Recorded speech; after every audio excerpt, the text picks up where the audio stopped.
Informação no Girassol, Jornal de Boa Noite. Resposta à doença pelo vírus ébola. Governo aposta no reforço da capacidade de vigilância. Em Luanda aconteceu hoje um encontro nacional. Setor farmacêutico, negócio em Luanda e a segurança dos munícipes na aquisição de medicamentos. Preços no mês de maio. Classe Transportes é a que mais subida registrou, segundo o Instituto Nacional de Estatística. Maior variação foi registada em Cabinda. Angola e Sérvia, cooperação reforçada com assinatura de 10 novos acordos. Surto de cólera no nordeste da Nigéria, 74 mortos confirmados. Número de infectados passa de 7 mil. Terça-feira, 9 de junho. Bem-vindos.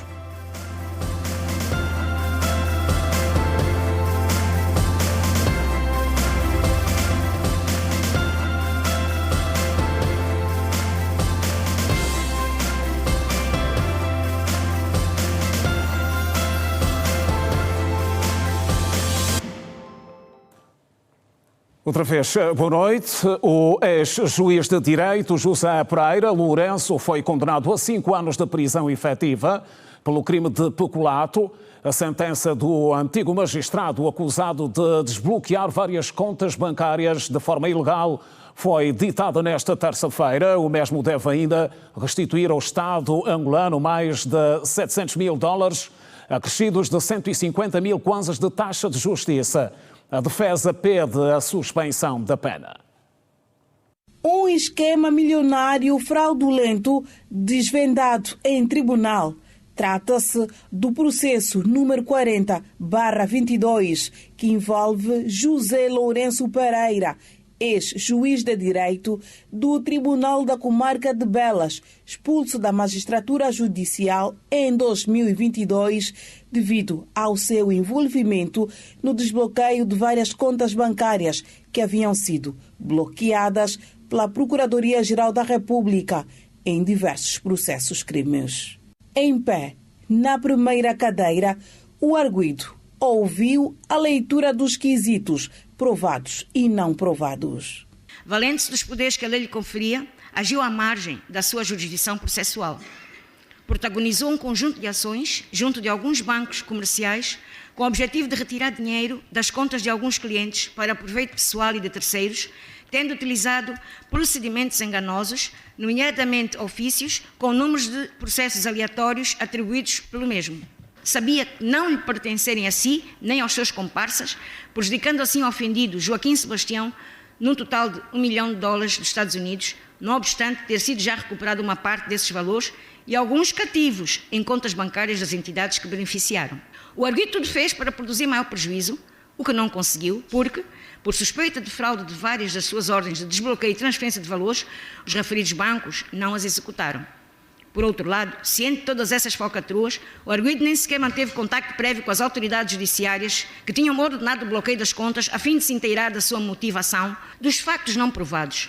O Tribunal deu como não provados os seguintes factos: que em 8 de maio de 2020, o arguido, sem razão aparente, exarou o ofício número 88/28 de maio, onde alegou que, na 8ª secção, tramitava o processo com o número 1776/19 e, nesse ofício, na qualidade de juiz de turno, ordenou ao Banco Fomento Angola desbloquear a conta bancária da senhora Filomena Cristina Quintão Soares Pereira e transferir da mesma, com caráter de urgência, o valor de 133 milhões de kwanzas para a conta BAI, titulada pelo senhor João Albino Chaciquinha, ordem esta cumprida pelo banco no dia 12 de maio de 2020. O Tribunal Coletivo olhou pela norma e condenou o arguido usando as regras da lei mais favorável. O arguido violou o direito de guarda dos bens e valores de particulares, preenchendo assim o tipo legal de crime, tanto no Código Antigo Penal, bem como no atual. Decisão. Pelo exposto, tudo visto e ponderado, os venerandos juízes conselheiros desta secção e Câmara do Tribunal Supremo julgam parcialmente procedente, porque parcialmente provada a douta acusação pública, formulada pelo digno representante do Ministério Público junto desta Suprema Corte, e, reunidos em conferência, em nome do povo, acordam em condenar o arguido José Pereira Lourenço, também conhecido por Zezas, com os demais dados de identificação nos autos, na pena de 5 anos de prisão pelo crime de peculato, no pagamento de 150 mil kwanzas de taxa de justiça, no pagamento de 711.938 dólares dos Estados Unidos e 86 cêntimos, de que o arguido e seus comparsas se locupletaram. Ficará este valor sob tutela do Cofre-Geral dos Tribunais de Justiça Comum e até trânsito em julgado do processo, a ordem da qual estava bloqueado. Domiciliadas todas no Banco Milênio Atlântico, fazendo o total em dólares de 288.061 dólares dos Estados Unidos e 14 cêntimos, devem ser transferidos para o Cofre-Geral dos Tribunais de Jurisdição Comum e PGR, Procuradoria-Geral da República, devendo a mesma instituição ser notificada para os devidos efeitos. Oficiou ao Banco Milênio Atlântico no sentido de proceder em conformidade. Emita mandato de condução à cadeia. E somos nós próprios, oficiais de justiça, magistrados judiciais, magistrados do Ministério Público, que devemos dar o exemplo. Devemos ser nós o exemplo. Pensemos, nas gerações vindouras, que elas precisam de ser moralizadas. Entretanto, a defesa inconformada com a decisão interpôs recurso com efeito suspensivo, que foi aceite em tribunal. Não estarmos conformados, ou seja, o arguido não estar conformado com esta decisão, dela interpôs recurso com efeito suspensivo, quer dizer, a decisão ora proferida pelo Tribunal Supremo não produz nenhum efeito por força do recurso que foi interposto agora e que foi admitido. Então vamos agora preparar as alegações para que uma instância superior possa reanalisar os argumentos do arguido e ver se depois se mantém ou se altera ou se anula a decisão. Pode sair daí uma de 3 decisões: alteração, anulação ou a manutenção. Vamos esperar. José Lourenço Pereira foi condenado nesta terça-feira a 5 anos de prisão efetiva e, igualmente, a restituir ao Estado angolano mais de 700 mil dólares, acrescidos de 150 mil kwanzas de taxa de justiça. Enquanto se aguarda pela decisão do recurso, o arguido mantém-se em liberdade. O Ministério da Saúde procedeu nesta terça-feira à atualização do plano de preparação e resposta à doença pelo vírus ébola, com o objetivo de reforçar a capacidade de prevenção e vigilância face ao risco de expansão regional. Foi durante um encontro que juntou em Luanda profissionais de saúde e equipas de vigilância epidemiológica, parceiros técnicos e organismos internacionais. Angola não registra até o momento casos da doença pelo vírus ébola.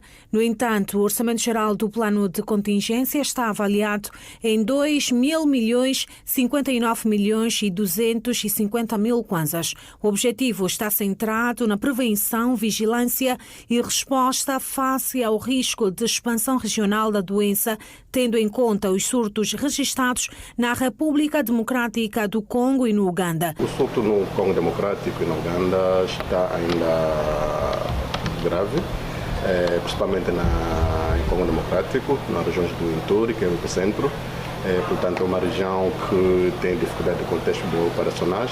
Portanto, na Uganda, até ontem tinha 19 casos apenas. Esses 19 casos, 14 são casos oriundos da zona mesmo do Congo Democrático. Portanto, para ver como está a situação do perigo da propagação internacional. Mas temos que reforçar as nossas medidas de preparação.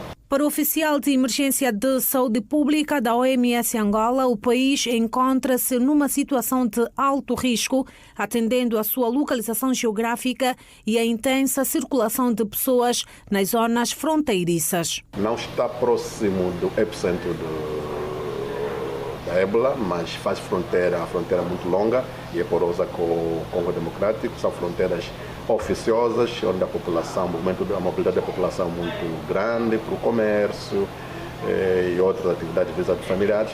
Então, por isso, Angola está classificado como país no grupo 2 de alto risco. A ministra da Saúde, Silvia Lutucuta, sublinhou que a doença representa um desafio para a saúde pública. Dados disponíveis indicam que a taxa de letalidade é estimada entre 30% a 50%, o que significa que esta continua a ser uma doença de elevada gravidade e impacto para a saúde pública. Entretanto, nesta terça-feira foram atualizadas as medidas de prevenção e resposta ao vírus do ébola. Estão igualmente em curso esforços para a aquisição de equipamentos de proteção individual, kits de colheita para transportes da amostra, material e equipamentos laboratoriais, meios de biossegurança e outros insumos estratégicos necessários para apoiar uma eventual resposta nacional. Nós estamos a dar uma particular atenção ao fortalecimento da vigilância epidemiológica e das medidas sanitárias nos pontos de entrada, incluindo aeroportos, portos e postos fronteiriços. A experiência mostra-nos que é possível controlar a sua propagação, investir na detecção precoce, no acesso ao cuidado de saúde adequados e numa resposta coordenada pode salvar vidas e impedir a expansão do surto. Recordo que no dia 17 de maio de 2026, o diretor-geral da OMS, Tedros Ghebreyesus, declarou o surto do vírus na RDC e no Uganda como uma emergência de saúde pública de importância internacional. Já o diretor-geral do África CDC, Jen Kaseya, classificou o surto como uma emergência de saúde pública de segurança continental no dia 18 de maio do corrente ano. O setor farmacêutico cresceu significativamente nos últimos anos, sobretudo em Luanda. Há cada vez mais novos espaços que permitem a aquisição de medicamentos com a necessária segurança, apesar de o número de profissionais do ramo ser considerado ainda insuficiente. A Agência Reguladora de Medicamentos e Tecnologias da Saúde, ARMED, conta em todo o país mais de 2.000 farmácias legalizadas. Atualmente, Angola conta com mais de 2.000 farmácias legalizadas e cerca de 2.000 farmacêuticos. Segundo o professor universitário Santos Nicolau, estes números ainda são insuficientes para responder à crescente procura por serviços farmacêuticos. O número de farmacêuticos vai aumentando, obviamente que com o próprio reordenamento do país, estamos à volta dos 2.000 farmacêuticos. Não é suficiente, ainda é um número bastante diminuto, mas que acredito que estamos melhor que há 30 anos, que éramos apenas uns 7 ou 14. Diariamente, milhares de pessoas recorrem às farmácias em busca de medicamentos para o alívio rápido de sintomas comuns, como dores de cabeça, gripe e febre. Santos Nicolau explica quais são os medicamentos que podem ser comercializados sem apresentação de receita médica. Na verdade, existem medicamentos que, por sua natureza, é obrigatório possuir a receita, e aqueles que, por natureza, dependendo do quadro nosológico do país, que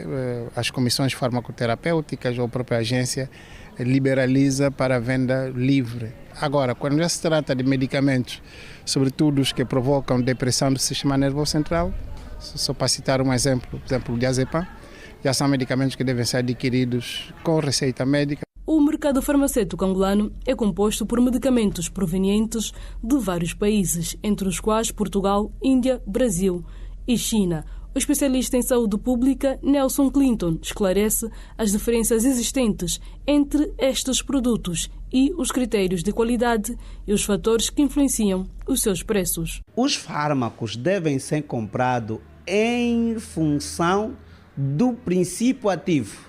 O princípio ativo é que vai determinar a sua eficácia. As experiências que nós temos no mercado farmacêutico têm a ver com o tempo de reação do fármaco no organismo. Acredita-se que, em termos de tempo, os fármacos portugueses têm uma ação rápida em relação ao fármaco indiano. Para muitos é fator de determinação que esta linha é melhor em relação à outra. Embora não exista um número oficial e atualizado de distribuidoras e depósitos grossistas de medicamentos, Luanda concentra a maior parte destas estruturas. As diretoras de informação médica Jéssica Paraíso e Valquíria Francisco explicam como decorre o processo de atendimento e acompanhamento de novos clientes. Nós trabalhamos a nível dos depósitos existentes cá em Angola, estamos em uma percentagem de 75% dos presentes, porque todos eles são compradores dos nossos produtos, que é a marca Origem Pharma. Depende muito sobre o público-alvo, mas geralmente nós só vamos solicitar a nossa gama toda, ou muitas das vezes nós vamos solicitar só alguns que temos presente lá no depósito, porque o depósito é comprado direito. Apresentamos nossos produtos nos médicos e fizemos assim com que eles receitem os medicamentos para as farmácias também assim terem ganho dos nossos produtos. Um dos medicamentos que tem que sair mais com receita, por exemplo, é o nosso Ki materno. Ele deve ser receitado pelo médico, não pode sair sem receita. A proliferação de pontos de venda informais e sem condições adequadas de conservação continua a preocupar as autoridades e especialistas. Santos Nicolau alerta para os riscos associados à exposição dos medicamentos ao sol, ao calor excessivo e a outras condições inadequadas de armazenamento. Eu aconselho a população a não adquirir os medicamentos nos mercados paralelos, porque o medicamento não foi preparado para se manter ao intempérie, portanto, sol, frio, calor, umidade. O medicamento foi preparado para estar em estabelecimento apropriado, com um termômetro, com a regulação da umidade, da temperatura, sem a poeira, etc., que é para manter a qualidade de vida. Quando o medicamento já é comercializado em sítios apropriados, obviamente pode acarretar outras doenças que acabam de complicar o sistema de órgãos ou então a própria vida do paciente. E agora a informação que chega da província da Huila e tem a ver com a malária. O Hospital Municipal do Xipindo registra em média 2 a 3 mortes por semana. Segundo as autoridades, as crianças são as que mais morrem pela doença. No Hospital Municipal do Xipindo, a malária é a doença que mais mata. São 2 a 3 mortes por semana em média. A maioria crianças dos 0 aos 5 anos de idade. Quem confirma é o responsável clínico do hospital, Rodrigues Sachilombo. Temos como predominância aqui no hospital malária grave, complicada com anemia severa. Muitas das vezes afetando crianças até os 5 anos de idade. Então temos tido uma variação de 2 a 3 mortes, geralmente 2 a 3 mortes por semana. Para travar o índice elevado de mortes, o hospital está a promover campanhas de sensibilização na comunidade e acelerou a distribuição de mosquiteiros. A prioridade são grávidas, então provincial da saúde. De acordo com Rodrigues Sachilombo, para melhorar o acondicionamento e atender às atuais necessidades, o depósito deverá ser ampliado brevemente. A ampliação do próprio depósito, já que temos um depósito pequeno, tendo em conta a necessidade que temos, a demanda que temos de medicamentos e pacientes a serem atendidos. Combustível sustentável na aviação. Passos em destaque.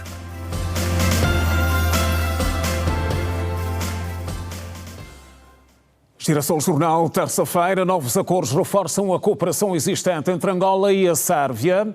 Foram assinados nesta terça-feira 10 acordos com vista a dinamizar o intercâmbio em vários domínios, no quadro da visita que o chefe de Estado efetua àquele país. Angola e Sérvia assinaram hoje 10 acordos assentes no reforço da cooperação económica e no aumento do investimento privado entre os dois Estados. O ato, que simboliza a nova era da relação de amizade entre os dois países, levam para outro patamar os projetos que entram em carteira para dinamizar ambas as economias. Segundo o Presidente da República, João Lourenço, a assinatura dos 10 instrumentos jurídicos, com realce para os acordos de eliminação da dupla tributação e proteção recíproca dos investimentos privados, se tornaram uma realidade que vai renovar a confiança dos investidores interessados em apostar em Angola e na Sérvia. Pretendemos que essa mesma amizade se reflita na cooperação econômica entre os nossos dois países. Cooperação essa que está a um nível muito aquém daquele que desejaríamos que estivesse e, portanto, a razão principal desta nossa visita oficial à Sérvia é a de procurar dar um impulso cada vez maior a essa mesma cooperação. Começando por aprovar um conjunto de diplomas de cooperação, de acordos, dos quais destacamos 2. O acordo para evitar a dupla tributação e o acordo de proteção recíproca do investimento privado de um país para com outro. Portanto, acreditamos que com a assinatura desses dois acordos, que são fundamentais, o investimento privado vai se tornar uma realidade. Portanto, os investidores vão ganhar maior confiança em investir os seus recursos, o seu capital em negócios num país e no outro, em Angola e aqui na Sérvia. João Lourenço destacou também o potencial agrícola angolano e as potencialidades turísticas que o país ostenta e considerou que o desenvolvimento destes setores vão beneficiar não apenas Angola, mas o continente africano. Pretendemos que os investidores tenham a liberdade de investir ali onde bem entenderem, onde os estudos de viabilidade aconselharem a fazê-lo, mas nós, enquanto estadistas, gostaríamos de destacar algumas das áreas em que nós gostaríamos de ver maior investimento privado, nomeadamente no ensino superior, na agricultura, nas tecnologias de informação e comunicação, no turismo. Tanto Angola tem um grande potencial para o desenvolvimento do turismo, da mesma forma que tem um grande potencial para o desenvolvimento da agricultura, como acaba de ser dito pelo presidente Alexandre Vučić. Podemos ser uma potência agrícola no continente, não apenas para satisfazer as necessidades do mercado interno, como também para contribuir para a segurança alimentar e para a segurança energética de que o mundo tanto clama, sobretudo ultimamente, como consequência dos conflitos que graçam um pouco pelo mundo fora. Na mesma ocasião, o estadista angolano foi homenageado com a Ordem da República da Sérvia. Ora, este mesmo o Presidente da República, João Lourenço, foi nesta terça-feira distinguido com a Ordem da República da Sérvia em reconhecimento do seu contributo no fortalecimento das relações de amizade e cooperação entre os dois países. O chefe de Estado angolano visitou também hoje o Parlamento sérvio. A Ordem da República da Sérvia, uma das mais altas distinções daquele país, foi atribuída esta terça-feira em Belgrado ao Presidente da República, João Lourenço, em reconhecimento pelos méritos excepcionais no fortalecimento da cooperação pacífica e das relações de amizade entre Angola e a Sérvia. De seguida, o presidente João Lourenço condecorou o chefe de Estado da Sérvia, Aleksandar Vučić, com a medalha da Ordem Agostinho Neto, a mais alta condecoração estatal angolana. As distinções ocorreram no âmbito da visita oficial de 72 horas que o Presidente da República, João Lourenço, efetua à Sérvia, marcada pela realização de encontros de alto nível e pela assinatura de 10 acordos de cooperação em diversos domínios, com destaque para os setores econômico, académico, tecnológico e turístico. Ainda nesta terça-feira, o Presidente da República visitou a Assembleia Nacional da Sérvia, onde manteve um encontro com a presidente do hemiciclo, Ana Brnabić, no Parlamento. O chefe de Estado angolano assinou o livro de honra da instituição, no qual destacou o papel desempenhado pela Assembleia Nacional da Sérvia na preservação do Estado de Direito, na consolidação da democracia e na defesa dos valores que caracterizam a nação sérvia. Na mensagem deixada, João Lourenço considerou que a atual visita constitui um testemunho eloquente da solidez dos laços históricos de amizade e cooperação entre Angola e a Sérvia. Após o encontro com a presidente do hemiciclo, o estadista angolano efetuou uma visita guiada às instalações do Parlamento sérvio. A Assembleia Nacional da Sérvia é o parlamento unicameral e o órgão legislativo supremo do país. Com sede na capital Belgrado, é composta por 250 deputados eleitos por sufrágio universal e representação proporcional para mandatos de 4 anos. Seguimos para o primeiro intervalo no Girassol Jornal. Volte conosco. Até já.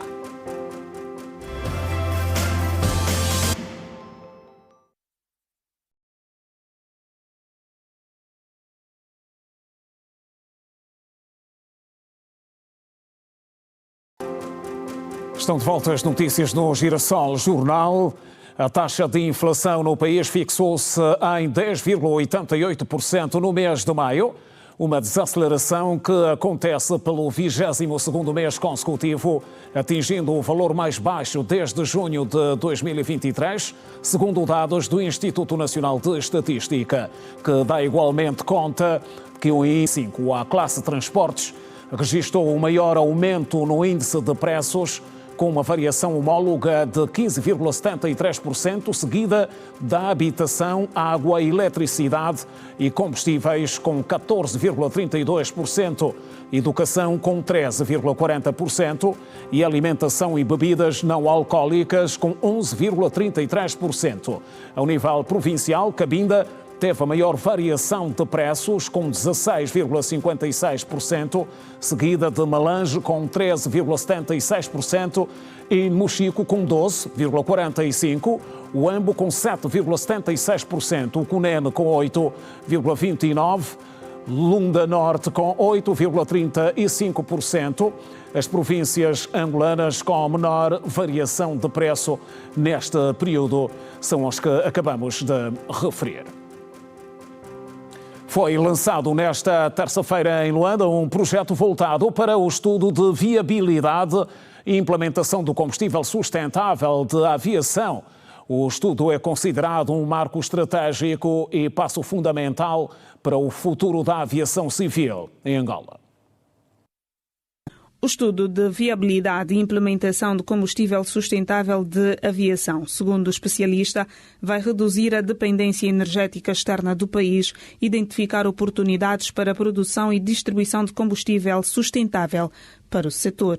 Tem um benefício meioambiental, Angola contribuir a objetivos globais de descarbonização da aviação, mas também tem objetivos econômicos e sociais nacionais. Pode contribuir a desenvolver uma atividade econômica nova, vinculada com os novos combustíveis. E, finalmente, também pode reduzir a dependência energética do exterior de Angola. São os principais benefícios do SAF. A produção regulamentar ainda há um período, neste momento com a recolha de dados é que se vai permitir estabelecer um cronograma. Eu preciso de primeiro fazer o levantamento dos dados, diversificação da economia, estamos a ver um outro potencial que nós deveremos explorar. O lançamento do projeto de viabilidade e implementação do combustível sustentável de aviação foi prestigiado pelo secretário de Estado para os setores da aviação civil, marítimo e portuário, tendo considerado a iniciativa de extrema relevância na construção integrada para o futuro da aviação civil, numa época de profundas transformações económicas, ambientais e energéticas. O setor da aviação civil ocupa um lugar central nesta transformação. Ao longo das últimas décadas, a aviação afirmou-se como um poderoso instrumento de integração econômica, aproximação dos povos, promoção do comércio, do turismo, do investimento e da conectividade global. Para Angola, um país com vocação para se afirmar como plataforma logística regional, a aviação constitui igualmente um setor estratégico para o desenvolvimento econômico, integração africana e reforço da competitividade nacional. O estudo de viabilidade e implementação de combustível sustentável de aviação tem um tempo estimado de 8 meses e será cofinanciado por Angola.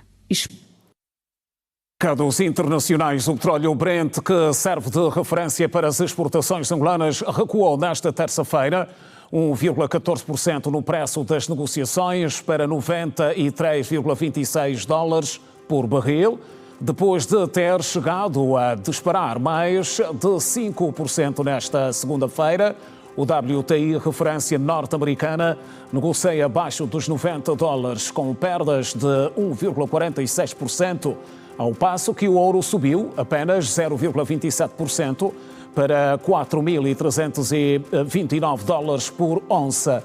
O índice do dólar recuou ligeiramente depois de, na segunda-feira, ter atingido os máximos de 2 meses. O ouro ganha 0,4%, a libra avança 0,17% e o dólar frente ao iene chegou aos 160,19, nível que os mercados identificam como zona de potencial intervenção das autoridades japonesas. Ainda em relação ao dólar, especialistas alertam que um acordo de paz no Golfo teria um efeito imediato, ou seja, o dólar irá desvalorizar-se temporariamente devido a uma inversão dos fluxos de fuga para ativos seguros. A Assembleia Nacional aprovou na especialidade a proposta de lei que altera a Lei número 5/20 de 27 de janeiro, relativa à prevenção e combate ao branqueamento de capitais, ao financiamento do terrorismo e à proliferação de armas de destruição em massa. O diploma passou com 29 votos a favor, nenhum voto contra e 6 abstenções. A iniciativa legislativa visa a reforçar a conformidade e a eficácia do Sistema Nacional de Prevenção e Combate ao Branqueamento de Capitais, alinhando o quadro jurídico angolano com os padrões internacionais de referência nesta matéria. Entre as principais alterações destaca-se a ampliação do conceito de pessoas politicamente expostas, passando a abranger, além dos familiares já previstos, os ascendentes e descendentes dessas pessoas, bem como os respectivos cônjuges ou parceiros de união de facto. Outra alteração relevante incide sobre a Unidade de Informação Financeira, UIF, que passa a ser definida como uma pessoa coletiva pública dotada de autonomia administrativa e financeira com independência funcional, técnica e operacional. A proposta estabelece ainda que a UIF disponha de uma dotação orçamental própria e tenha competência para decidir autonomia sobre solicitação, análise e disseminação de informações, cuja supervisão cabe ao titular do Poder Executivo, conforme esclareceu o secretário de Estado para a Justiça, Osvaldo Amaro. A lei é que a UIF passa a ser mesmo, de modo bastante claro, um instituto público, cuja supervisão cabe ao titular do Poder Executivo e, nestes termos, será competência do titular do Poder Executivo a aprovação, tal como disse também a apresentação, nos termos constitucionais, a aprovação do respectivo diploma de organização e funcionamento. Portanto, estamos a concluir o diploma e será mesmo um instituto público. A nota relativa à fiscalização também foi aqui apresentada e a pergunta foi quem iria então fiscalizar a atividade da UIF, por ser uma entidade que gera recursos financeiros, está sujeita também à fiscalização do Tribunal de Contas, entre outras atividades que acabam por ter um poder de superintendência e acompanhamento da sua atividade.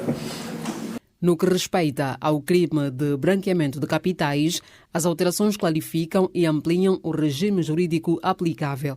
Passam a ser consideradas infrações subjacentes todas as infrações puníveis com a pena de prisão mínima igual ou superior a 6 meses que possam gerar vantagens ou lucros econômicos. A proposta reforça ainda o princípio da autonomia do crime de branqueamento de capitais, ao determinar que a sua punição não depende da condenação dos autores das infrações subjacentes nem da existência de um processo criminal ativo relativo a essas infrações. O diploma, tal como avançou ainda o secretário de Estado para a Justiça, Osvaldo Amaro, prevê a responsabilização criminal que possa ocorrer mesmo quando o autor do crime subjacente seja desconhecido, não possa ser julgado ou beneficie de imunidade. O que se pretende com estas alterações é que exista a possibilidade de, independentemente do agente ter praticado algum crime subjacente e que depois serve de base para o crime de branqueamento de capitais, independentemente da sanção ser aplicada ao crime subjacente, independentemente de prova e de sanção efetiva aplicada. Por exemplo, se o crime for amnistiado, já não há sanção. Independentemente desses casos, o crime de branqueamento, que se no fundo se consubstancia no incremento da condição financeira do agente sem qualquer tipo de justificação que possa servir de fundamento, esse património incongruente que surge na esfera jurídica do agente deve ser justificado. A não ser justificado, independentemente de haver sanção do crime subjacente, prova que se quer aqui, nos termos da recomendação do GAFI, é que existe a possibilidade de se instaurar um processo crime.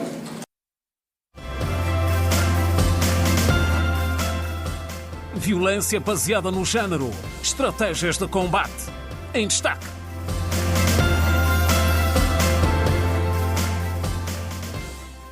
E a prever mais à frente, atualidade fora de portas, um surto de cólera que se alastra rapidamente no nordeste da Nigéria, matou pelo menos 74 pessoas e infectou mais de 7.800, segundo a organização Médicos Sem Fronteiras.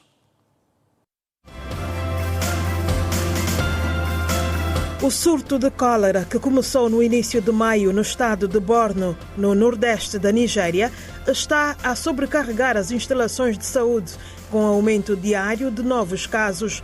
As autoridades de saúde registaram quase 8.000 casos suspeitos de infecção em 14 áreas do governo local, o que aumenta a pressão sobre um sistema de saúde já sobrecarregado por anos de conflito, deslocamento e acesso precário à água potável.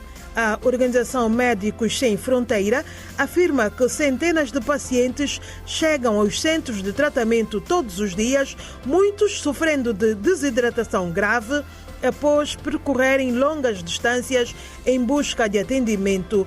Mais de 500 casos foram admitidos em um único dia na semana passada, o maior número diário desde o início da resposta à pandemia. Manifestantes e polícias quenianos entram de quarentena para cidadãos americanos em uma cidade turística e realizaram diversas prisões, conforme apurou a agência France Press. O centro, na base aérea de Laikipia, na cidade de Nanyuki, aos pés do Monte Quênia, está preparado para colocar em quarentena os americanos que chegam da RDC, país que enfrenta um grande surto de ébola. O Quênia nunca registrou um caso de ébola e muitos se opõem à ideia de trazer potenciais portadores da doença altamente contagiosa para o país.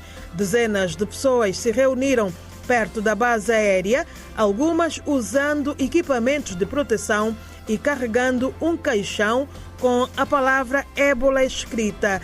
A construção da instalação está temporariamente suspensa por ordem do Tribunal Superior do Quênia, embora as obras tenham continuado no local e tenham sido alvo de oposição por parte de políticos locais em Laikipia.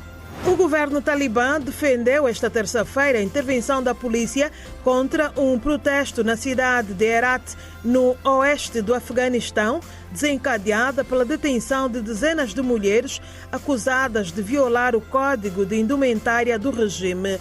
A reação surge após manifestantes e meios de comunicação independentes terem denunciado que patrulhas talibãs dispersaram a marcha, recorrendo a disparos de armas de fogo e a utilização de bastões elétricos. O protesto reuniu dezenas de pessoas na zona de Jibrail, em Herat, depois de uma campanha iniciada na sexta-feira pelo Ministério da Propagação da Virtude e Prevenção do Vício, durante a qual cerca de 30 mulheres terão sido detidas por não utilizarem o véu de forma considerada adequada ou por usarem maquilhagem, segundo a imprensa local independente.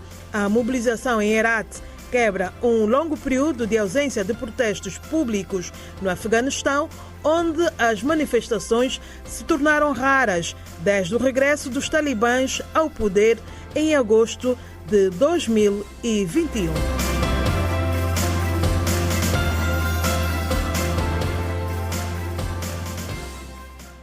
De volta à atualidade nacional, o Ministério da Ação Social, Família e Promoção da Mulher realizou nesta terça-feira um encontro de troca de experiências sobre prevenção e resposta à violência baseada no género. O evento juntou representantes de Angola, Moçambique e São Tomé e Príncipe, com foco na promoção da partilha de experiências, boas práticas e conhecimentos sobre mecanismos de prevenção e resposta à violência baseada no género. O fortalecimento da cooperação entre os países participantes na implementação de políticas e estratégias de proteção e promoção da igualdade do género está no centro das atenções deste encontro regional.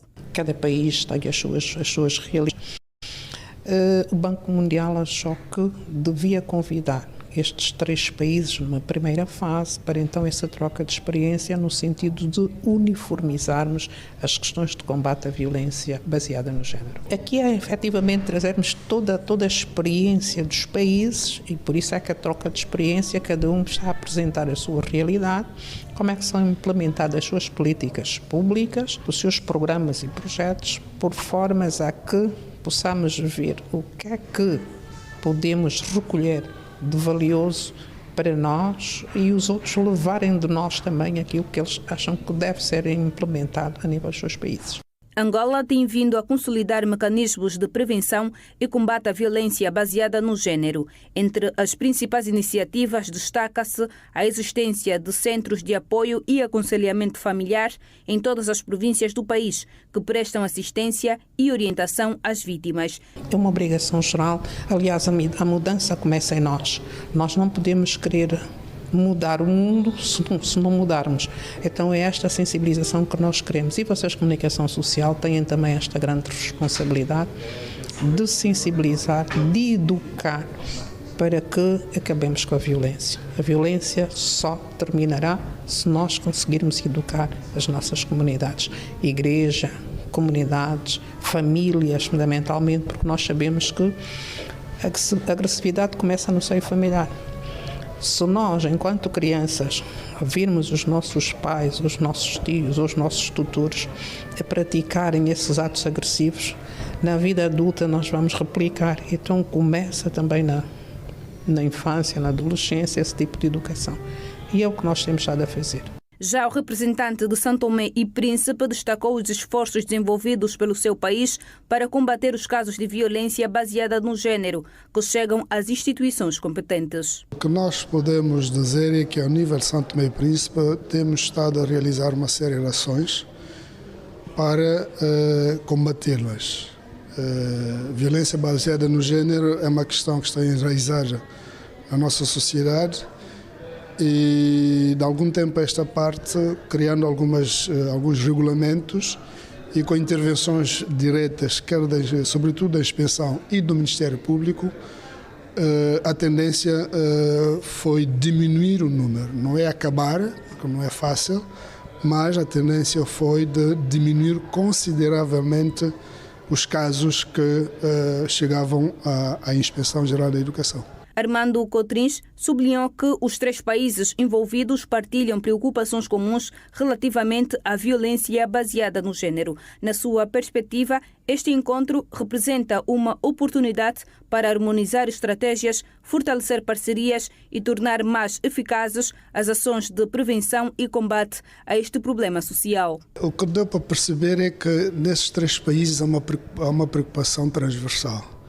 A questão da violência baseada no género é uma preocupação dos 3 países e das ações desenvolvidas pelos 3 vão no sentido de despertar na sociedade, na nossa sociedade, a necessidade de, em conjunto, quer as instituições, quer a sociedade civil, trabalharmos para debelarmos este mal que assola as nossas sociedades.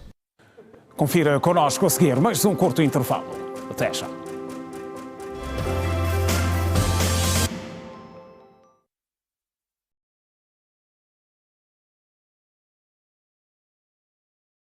Volta, saudações renovadas. Falamos de desporto a seguir. A Seleção Nacional de Futebol derrotou a República Centro-Africana por 3-0 no princípio da noite desta terça-feira, Partida disputada no estádio Larbi Zouli, em Casablanca, Reino de Marrocos. No último jogo da data FIFA deste mês, o avançado Depu, aos 7 minutos, fez o primeiro golo do combinado nacional. No minuto 26, o abono de família Mabululu ampliou para Angola e aos 79 minutos, Ari Papel sentenciou o placar para 3-0 a favor da seleção nacional. Esta foi a primeira vitória dos Palancas Negras sob o comando técnico do senegalês Aliou Cissé, que se estreou com empate a 1 golo diante da Mauritânia. Angola volta a jogar no mês de setembro para a fase de grupos de qualificação ao Campeonato Africano de Futebol 2027. E a Seleção Nacional tem tudo bem alinhado antes da realização da terceira janela da zona africana de apuramento ao Mundial do Qatar 2027. As informações sobre o plano de preparação foram divulgadas pelo órgão reitor da modalidade no nosso país. Dia 15 de junho, onde a Seleção Nacional reuniu a generalidade dos atletas convocados para esta operação. Na nota, está ressaltado ainda que, na primeira fase, os atletas Bruno Fernando, Kevin Kukila e Eduardo Francisco estão ausentes por se encontrarem ainda vinculados aos seus clubes.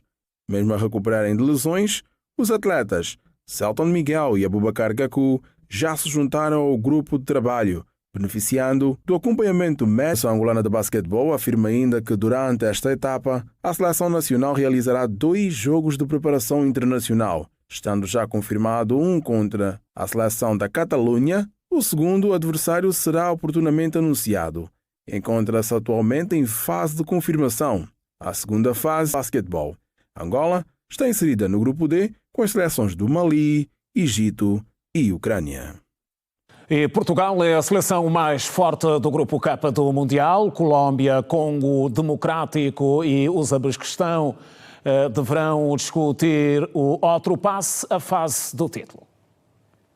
Informação contada na edição de terça-feira do Girassol Jornal. É sempre um prazer contar consigo. Já sabe, voltamos amanhã à mesma hora.